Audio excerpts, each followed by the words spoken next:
So we are going to begin. So first off, we're going to start with acid and base chemistry, and this is also meant to be sort of a bridge between what you've learned either in high school in 121 and also what we expect you to sort of go through here in 123. So first off, just to sort of get everybody's take on this, where do people sit? Loop.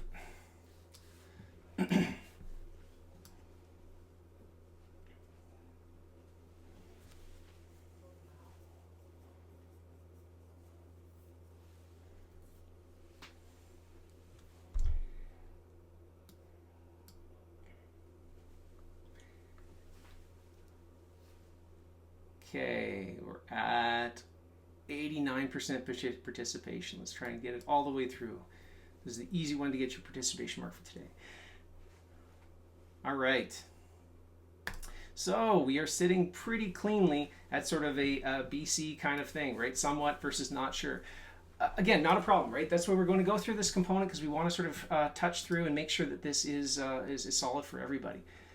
So everybody recognizes this, right? This is the pH scale. This is sort of the definition of, at least in water, the ranking between things that are very acidic and very basic. If I had something that was down here, over here, pH 0, is that an acidic solution, basic solution? Neither.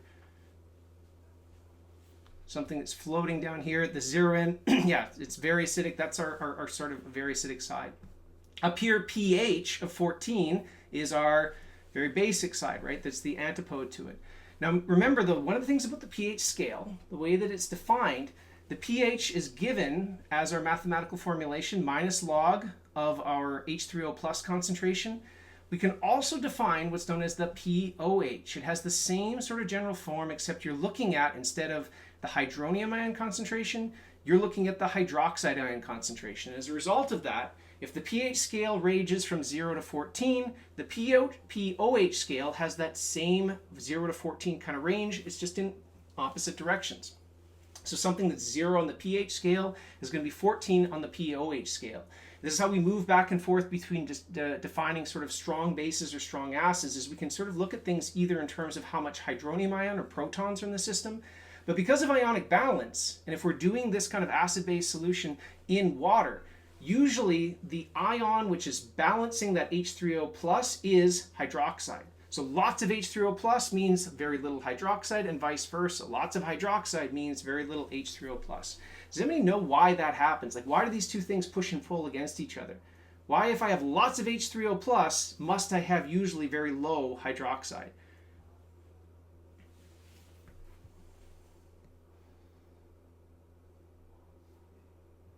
Well, yeah, buffers, that's kind of part of it. But what's the relationship? H3O plus and OH minus, what do those guys kind of look like if you kind of tried to do a reaction with them? What would happen? Yeah, it's water, right? So let me pop that over here. What we're saying is, if I had H3O plus and it was going to react with OH minus, if I thought of this as a balanced chemical equation, or anybody remember, what does this mean? Just as a quick piece, if I have arrows drawn like that, what am I trying to say? Or what am I communicating if I do this? Yeah, it is. Reaction can go both ways. Not just go both ways. It is an equilibrium. But yeah, absolutely. It means that there's sort of a forward and a backward sort of a component to this. It goes to the left or to the right. But if these guys react together, H3O plus, OH minus can be water plus water. And I'm just going to highlight that as if this is hydroxide and one of these protons makes this guy. That's a proton exchange, right? Hydrogen is being lost from H3O plus, gained by OH minus to give you a new water molecule. This is what's known as the autoionization of water. Water can sort of act as an acid or a base, and it's really through this component that sort of relates the two back and forth, right? It's this relationship that gives us this defined scale. And we'll talk a little bit more about why that we have this kind of bound. These numbers of 0 to 14 are based on the fact that we're dealing in water. Okay, so remember, by definition, what we just sort of talked about here, what we have whenever we combine an acid and a base is we have this equilibrium with its conjugate acid and conjugate base, and the pairing matters. Now, first of all, an acid is defined as something which is a proton donor. It is a thing that is giving up a proton to the base. And then we're talking about that in the context of half of this equilibrium. So I'm focusing right now on the starting materials as defined by the left side of this equilibrium here. If I had these two, the acid is this component, and that's because as I go from left to right, this HA component loses a proton to form A minus. It goes from a neutral species, it loses one H plus, so it means it picks up, or it's left behind with a negative charge. The base, in this case, it's neutral. If this base picks up that proton, it's going to form this H base, and it has this positive here. Now notice then the ionic balance on both sides of these equilibrium match. It is a balanced chemical equation because all the atoms are accounted for on both sides, and all the electrons are accounted for. We have neutral total charge on the right and neutral total charge on the left. So we define this, that is the acid in reference going to the from left to right. This is the base going from left to right, meaning that this would be my conjugate base from HA, and this is my conjugate acid from B. It also means that, again, if we go back the other way, the conjugate acid will act like an acid. It will be the one giving up a proton to form B. It will be the one that gives my new conjugate base form of this component, right? Which would be that point. So the direction, what we call conjugate or not, is really sort of about a reading frame. Looking from left to right is usually by convention. The acid or base is on the left-hand side of the equilibrium, which then goes or forms the conjugate, which is on the other side of that equilibrium component. So the conjugate pairs are defined as plus or minus one proton if they add or subtract, and what they are depends on what it's doing as we move from one side of the equilibrium to the other, if it's gaining or losing a proton. So let's put that to work. And this is just sort of some quick definitions. All right, in this guy, what are the acids? And there may be more than one answer.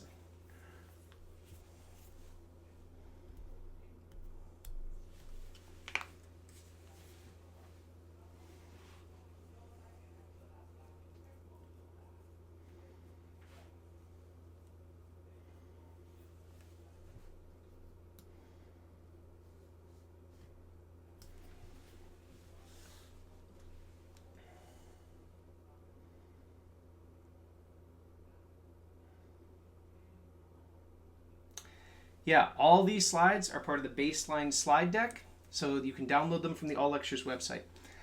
And they should be up every Sunday for the week.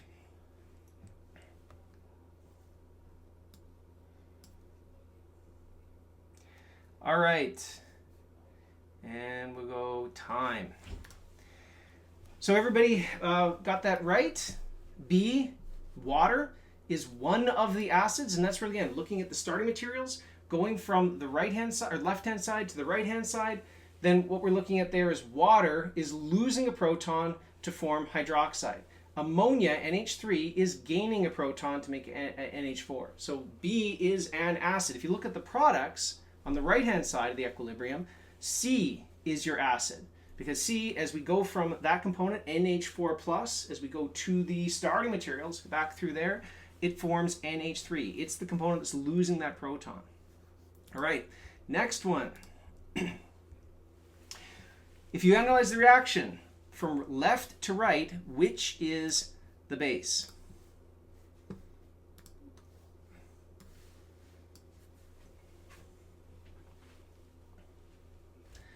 Oh yeah, land speed record.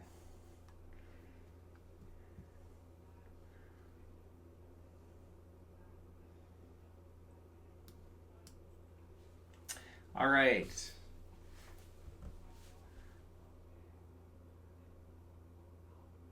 And I'm going to call time on that.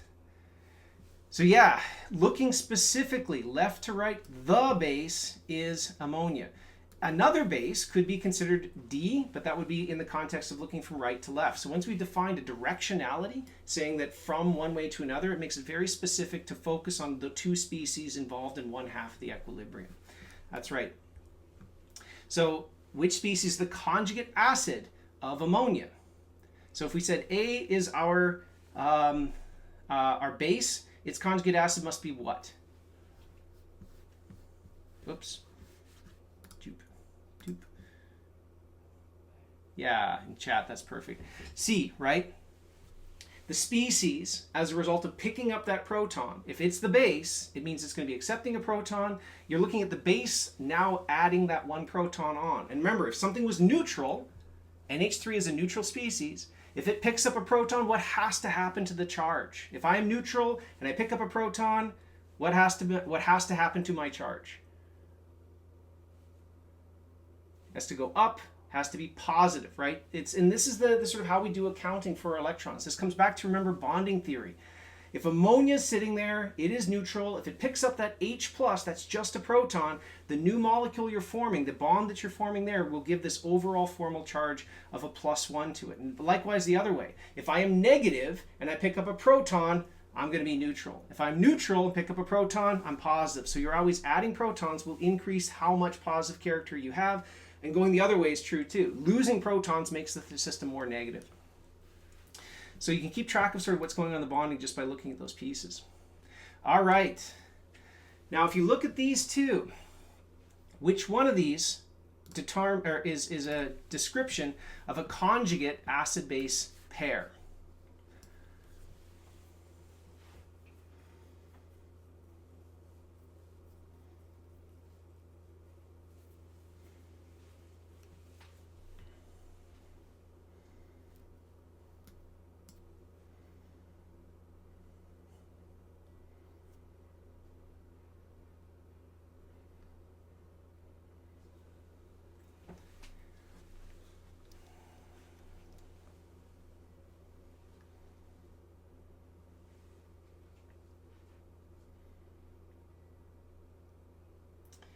Okay, up at 80%, 90%, perfect. Okay, we're gonna close it up. So we've got two major leaders. We've got B and we've got E. Now I want everybody to take a second here. The best way to work through these, especially for definition questions, not only convince yourself what the answer is, but go through by a process of elimination and why could it never be A? So open it to everybody. Why is A definitely wrong? What's wrong about that here? What's molecularly or atomically different between H2O2, H2O? Yeah, oxygens are out, right? Two oxygens versus one, those are different molecules. They're not acids and bases, right? They're not just differing based on proton count. So that's just different molecules. That's out. Okay, C. Why is C out? What's D? D is not a chem. I say good day, sir. D is definitely a chemical, but you can't find it on a periodic table. Does anybody know what D is? It's not a different element. It is an isotope. It's heavy hydrogen, right? Hydrogen is just normally a proton and electron. That's H. That's the atomic structure for hydrogen.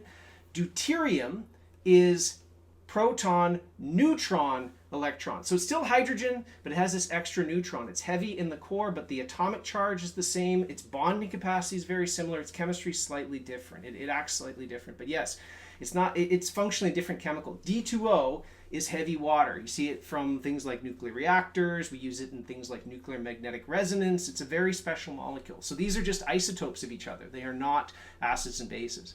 What about E? What's wrong there?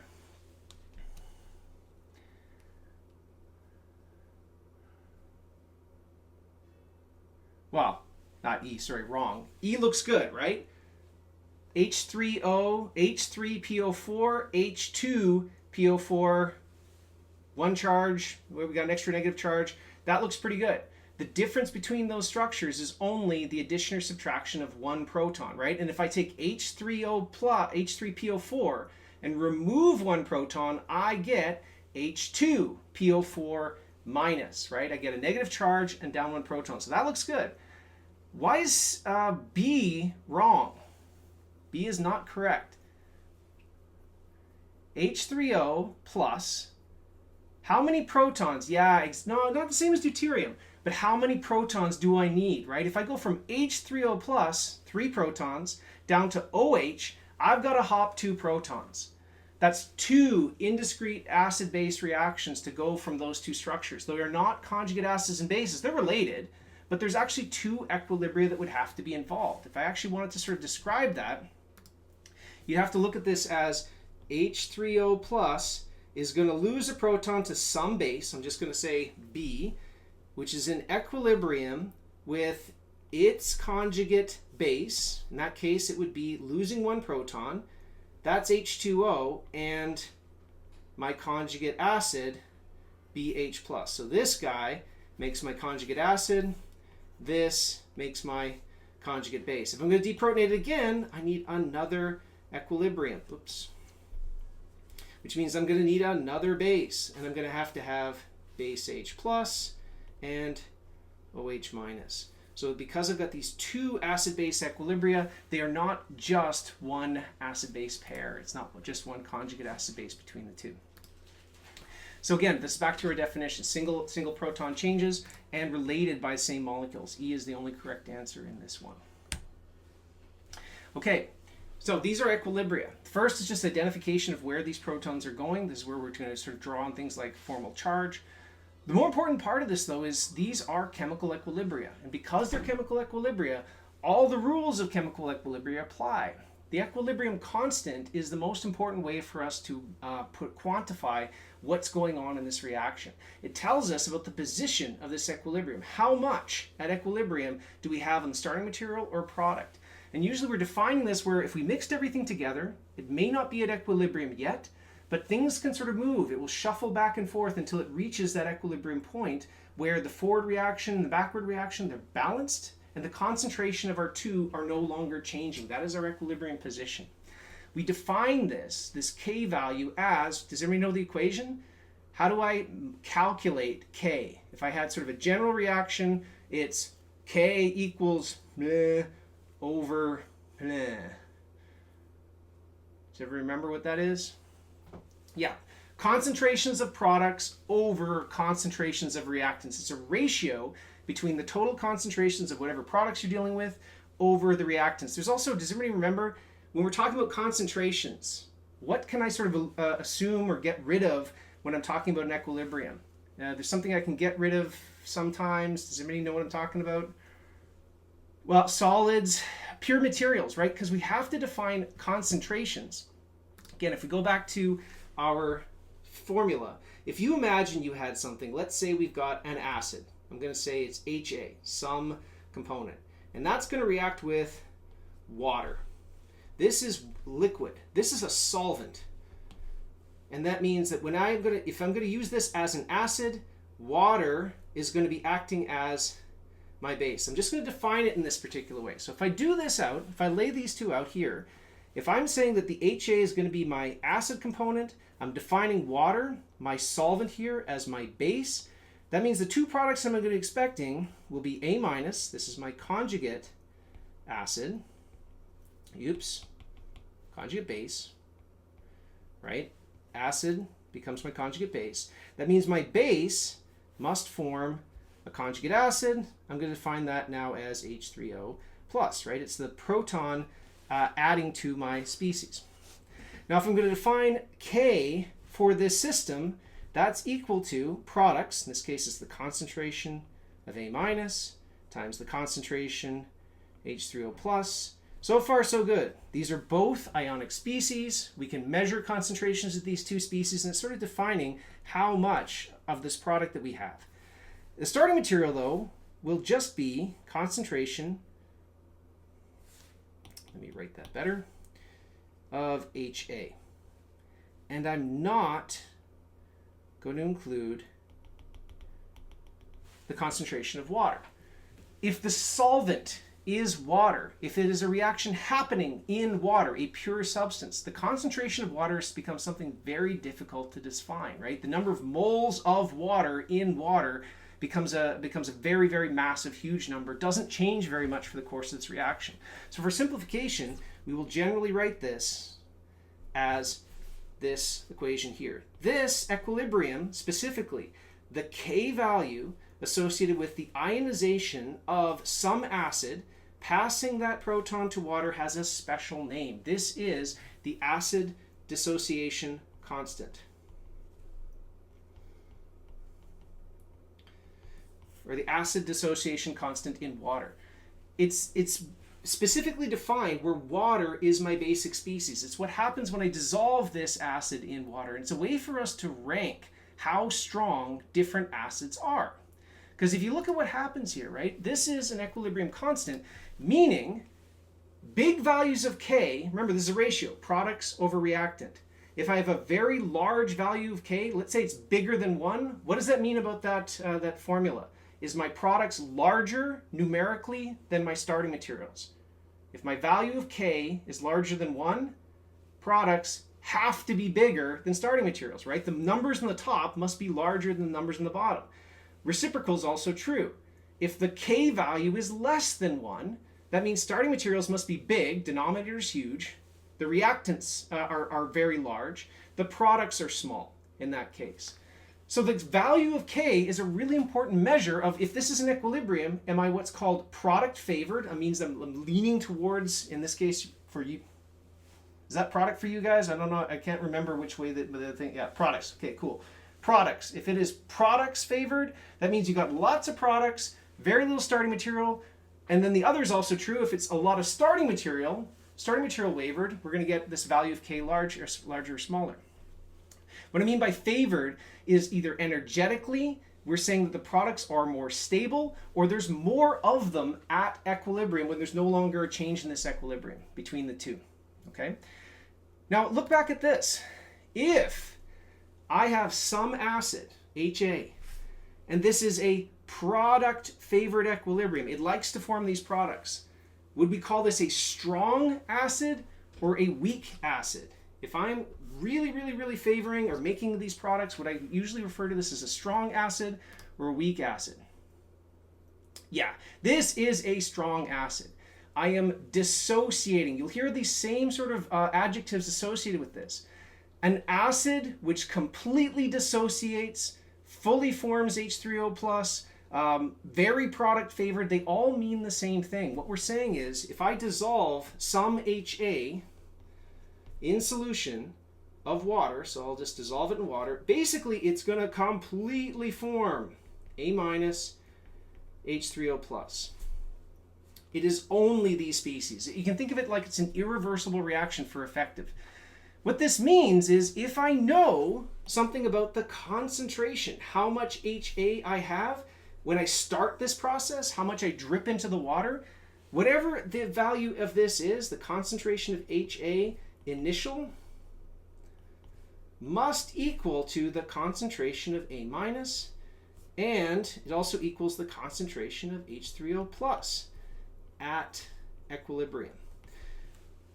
We're saying that no matter if I add 1 mole of a strong acid to water, I'm going to make 1 mole of A- and 1 mole of products. It completely dissociates. It's effectively all this ionic form, and I don't have to really consider it as an equilibrium anymore. This is a feature that makes sort of reactions, or at least understanding strong acids, a little bit easier. We assume that they're completely dissociated. Likewise, small values have this other value associated with it. So again, like what we just said, an equilibrium constant is given as this ratio of products over starting materials. The way we do this, the stoichiometry values are these power values that are associated. So if I made 2 protons or something like that, it would be raised to the power of 2 in this component. And we say that solids or pure liquids, that we assume their concentrations are effectively 1. They're not part of it, they disappear. And when we're talking about acid dissociation, that means we're dissolving it in water. Typically, that's our definition, meaning that the amount of the water concentration disappears.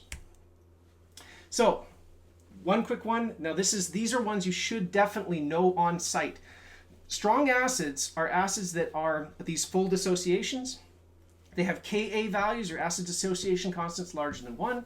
And most importantly, if you look at them, there's sort of a pattern to them. They are all protons attached to, now look at this, chlorine, bromine, iodine. Where are they on the periodic table? If we look at the overall periodic table here, they are all way over here in group 7, right? They're all these halogens. They're over near the noble gases. So these are what are known as sort of these halohalogens, or these are sort of our typical, prototypical strong acids. So ones you should keep in mind: HCl, HBr, HI. Those are really strong acids, and if you see them, if we're giving those to you, what we're telegraphing or telling you is you're using a strong acid for some purpose, for some reaction. Notice what's missing there. HCl, HBr, HI. Which halogen are you missing? Yeah, HF. And in fact, HF, does everybody know what HF is? Like, have you seen a crime drama or Breaking Bad or something like that? Hydrofluoric acid. Yeah, what do people use HF for? What's the number one thing that you're used to seeing this one typically? Yeah, always dissolving bodies. Yeah.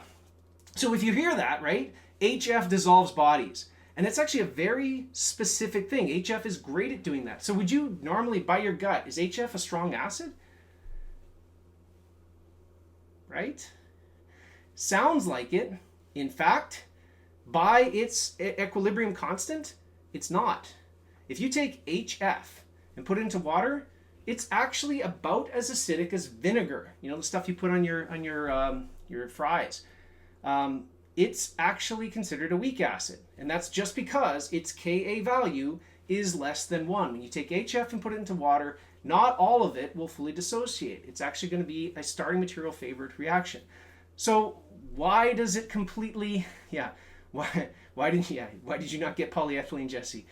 In fact, the really interesting thing about HF, why it dissolves, demineralizing things, because fluoride likes to bind to things like silicon, calcium. What it does is it takes, important things for making people look like people, bones, which are actually molecules connected to a large network of other things. How many bonds can fluoride form? F- forms how many bonds? Uno, right? 1.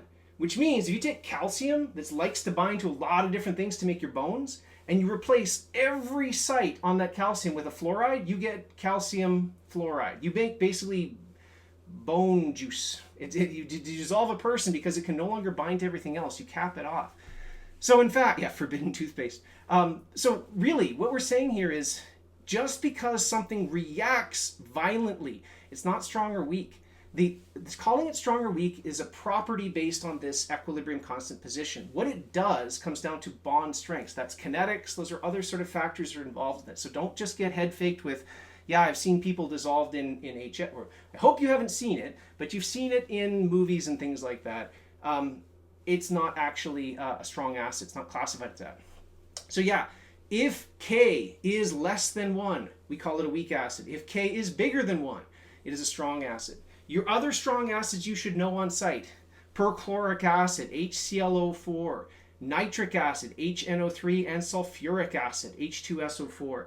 If I said one of these guys is a diprotic acid, which one would you light up? Does everybody know what diprotic acid means? H2SO4. 2 protons can be generated and both of them are acidic. The first one, donating that first proton, is more acidic. It's more favored, but the second one is also acidic as well.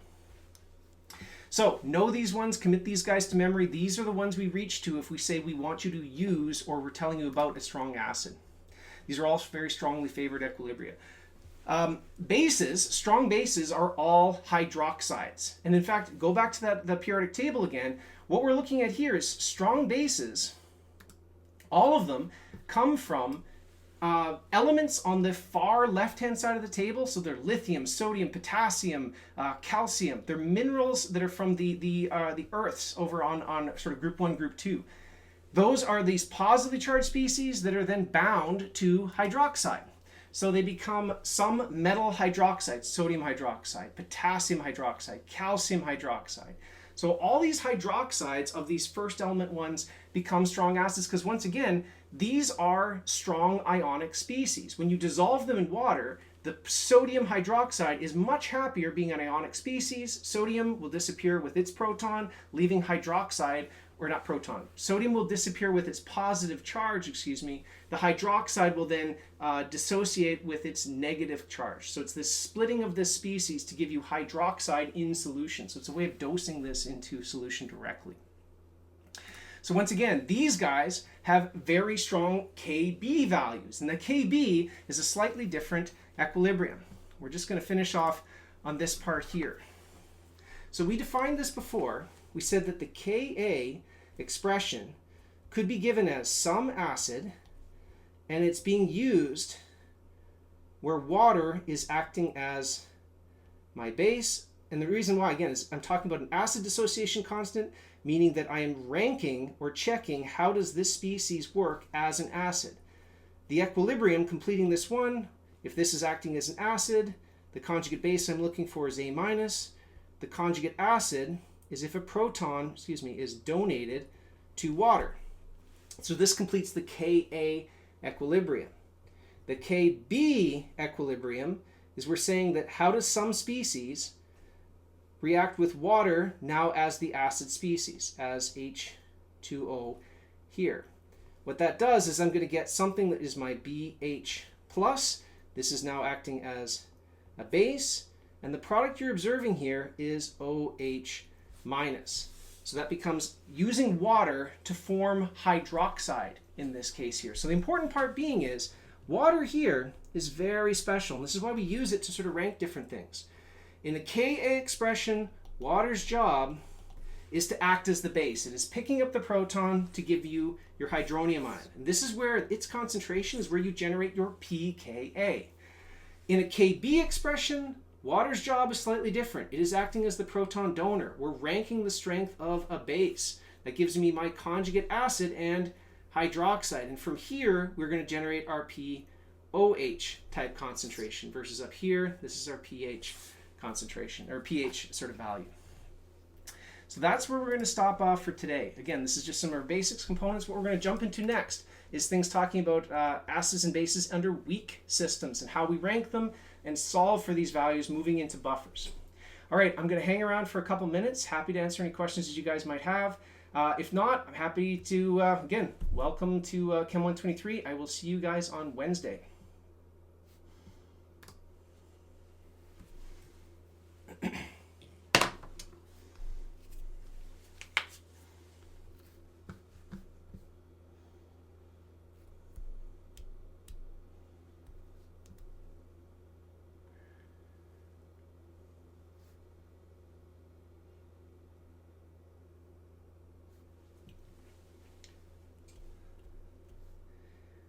No, technical difficulty should not impact participation marks. Again, what I'm really trying to go through there is to make sure that we have some sort of an interaction, and I don't do these as like a one and done. You don't, if you happen to miss a class or something like that, there's no big deal. It's totally fine. Hi, Dr. Yin. I have a question. Yeah. I know it's not regarding this lecture, but it's about labs. So it says that I'm registered for a lab on Thursday, but from my last semester, we also have a page for our lab, but I couldn't find it on my Canvas this time. I don't think it's up yet. We're still in the process of exactly figuring out what's happening right now. We were just pivoted to a full online with like moments to spare before the Christmas break, so we're still working on exactly what that's going to look like. So I will let you know. Best one to do is the All Lectures website. We will communicate as fast as we possibly can, and watch an email from Canvas as we can get that one up to you guys. Okay, sounds good. Thank you so much. Thank you. Have a great day. Bye-bye. Bye-bye. Yeah, and very doubtful there'll be labs in this first week anyway, not just because of situation. Recorded lectures, those will all be posted on the All Lectures website. If you go down, there's a, sorry, I can't browse to it right now, but there is a link saying lectures, and then from there's going to be a sort of a table with all the lectures 1 through whatever, however we get 226 or so, and you can watch them there. So they'll all be hosted on the All Lectures website.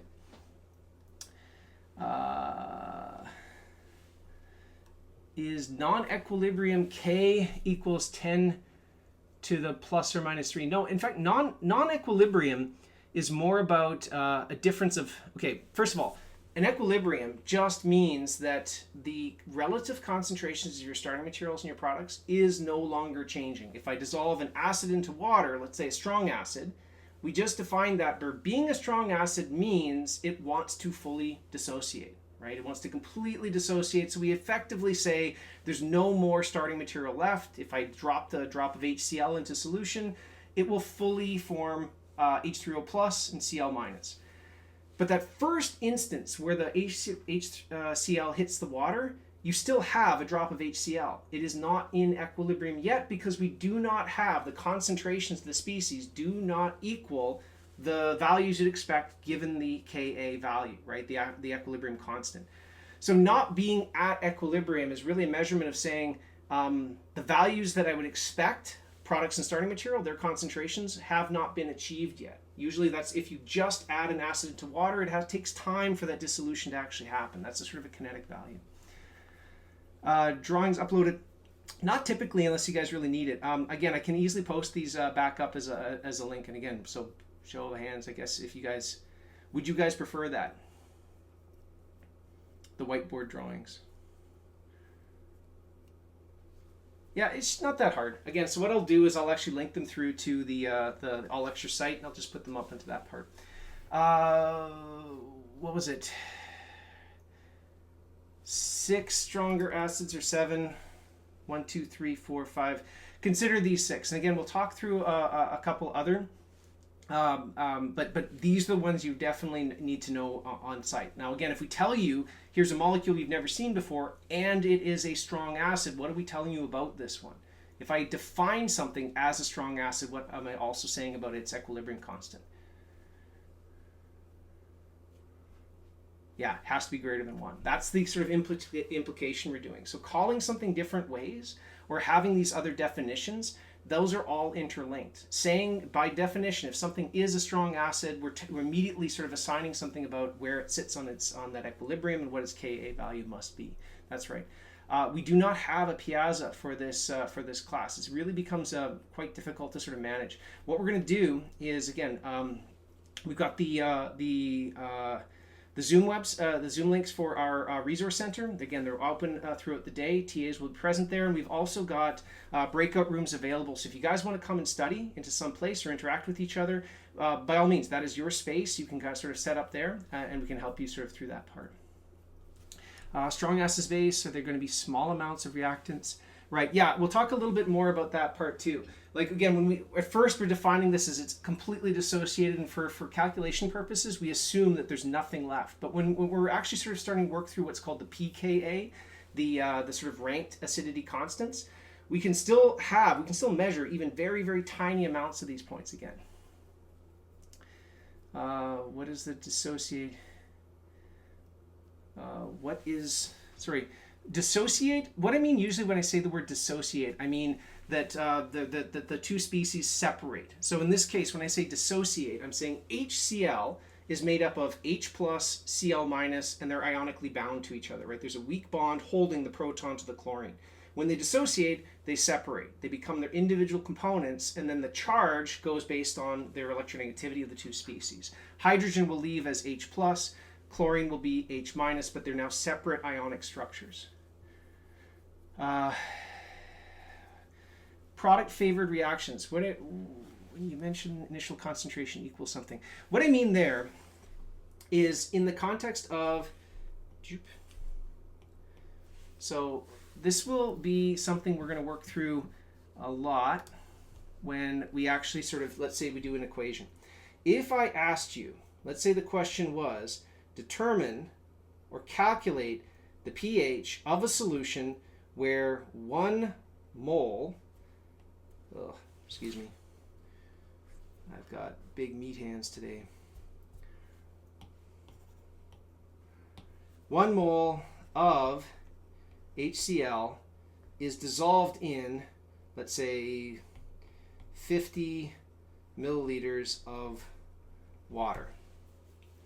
So remember, to calculate the pH, that is equal to minus log of the H3O plus concentration. So this is the value I have to solve for. And if all I'm given is some amount, some number of moles of a strong acid and some volume, well, really, HCl here, because it's a strong acid, it will fully dissociate into H3O plus, Cl minus. In other words, this guy, if I have 1 mole of it, will equal 1 mole and 1 mole of these different species. So knowing the number of moles or the concentration of my starting material of a strong acid defines the concentration of H3O plus, which is why I can directly calculate the pH of strong acid solutions. That's the context I'm sort of trying to go through there. Does that make sense?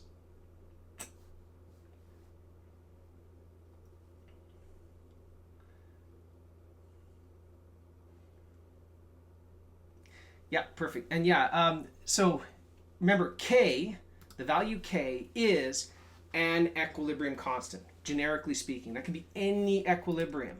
So any equilibrium we have a K for. If you have something that has sort of this bidirectionality, products over starting materials gives us a physical value we call an equilibrium constant. Special equilibrium constants, Ka and Kb, why they're special is they're talking about very specific equilibria. There, what I'm talking about is Ka is the equilibrium where an acid reacts with water, which is acting as a base. Kb is where some base reacts with water to produce hydroxide. So they are still equilibria, they still have a K value, but the subscript A or subscript B is denoting a special relationship. It's a particular acid or base equilibria that's associated with it. That makes sense. All right. Okay, guys. I am going to wrap up there. Again, good to meet you guys. Hope to have a good term with you guys, and then I will talk to you soon. No office hours this week, but again, after that, usually we can jump in about 3:30 after I get a chance to grab a drink of water, and I'm happy to discuss things more in the Zoom meeting.